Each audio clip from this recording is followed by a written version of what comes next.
মিশা ভাই আমার বাসায় গিয়ে আমাকে সাইন করিয়ে এনেছিল।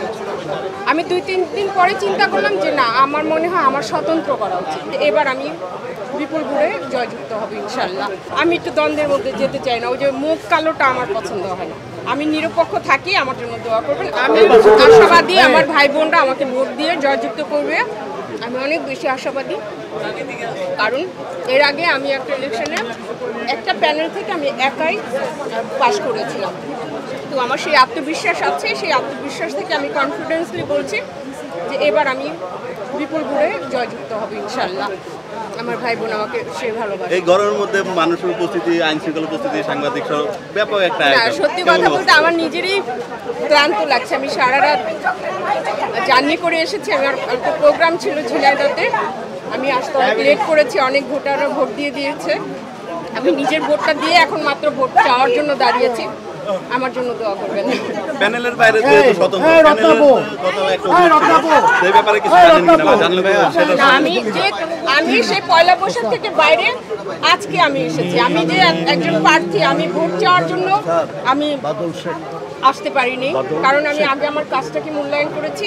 অবশ্যই আমি ভোটে দাঁড়িয়েছি, আমি মূল্যায়ন করি, কিন্তু আমার ভাই বোনের প্রতি আমার আত্মবিশ্বাসটা অনেক বেশি ছিল, যার কারণে আমি চিন্তা করেছি আগে কাজটা করি। কেন কাজটা তো সবসময় কাজটা আসে না। দীপজল ভাইয়ের জন্য অনেক দোয়া করছি। আমি চাই যে দীপজল ভাই পাশ করুক। আসলে দীপজল ভাইকে আমাদের মতো শিল্পীদের খুব প্রয়োজন, আমাদের একজন গার্ডিয়ান দরকার, আমাদের খুব প্রয়োজন। আর ইন্ডাস্ট্রির লোকের জন্য, আসলে শিল্পীদের জন্য বিশেষ করে দীপজল ভাইকে খুব বেশি প্রয়োজন। আচ্ছা, প্যানেল ভিত্তিক যেহেতু নির্বাচনটা হয়, এর বাইরে 6 জন স্বতন্ত্র দাঁড়ায়। তো এই 6 জন স্বতন্ত্র অর্থাৎ প্যানেলের উপর ভরসা নাই বিধায় দাঁড়ানো। তো কতটুকু মনে হয় স্বতন্ত্র? না, ভরসা নেই তা না। আসলে এটা এক একজনের এক একটা নিজস্ব ব্যক্তিগত ব্যাপার। আমি কিন্তু একটা প্যানেলে নিতে চেয়েছিলাম। আমি বলেই দিই, মিশা ভাইয়ের প্রতি শ্রদ্ধা রেখে বলি, মিশা ভাই আমার বাসায় গিয়ে আমাকে সাইন করিয়ে এনেছিল।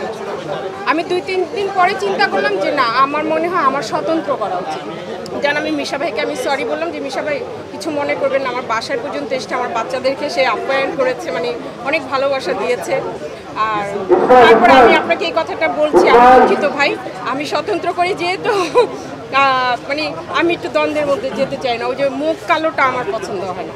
আমি নিরপেক্ষ থাকি, আমার জন্য দোয়া করবেন। আপনাদের জন্য আমি দোয়া করি। গত নির্বাচন কিছুটা বিতর্কিত ছিল, এই নির্বাচন নিয়ে সংবাদ, ফিচার ও অনুষ্ঠানের জন্য ভিজিট করুন সংবাদ প্রকাশের ওয়েবসাইট এবং যুক্ত থাকুন ফেসবুক পেজ ও ইউটিউব চ্যানেলের সঙ্গে।